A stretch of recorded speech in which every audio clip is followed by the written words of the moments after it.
Magandang umaga po mga kasipit. Welcome back po sa ating YouTube channel. For today's video ay magpapandaw po kami nung inilatag ni Kuya Dodoy na sarading. So, nandun po siya sa unahan.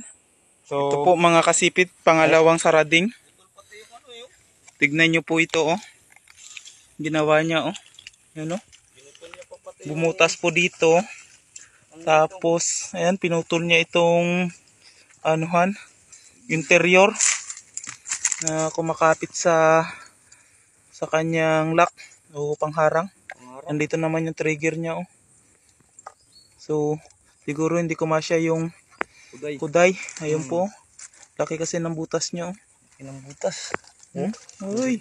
Kaya pala. Ngayon na yung kalimaw. Nasa kalating kilo siguro. Hindi kumasya sa sarading.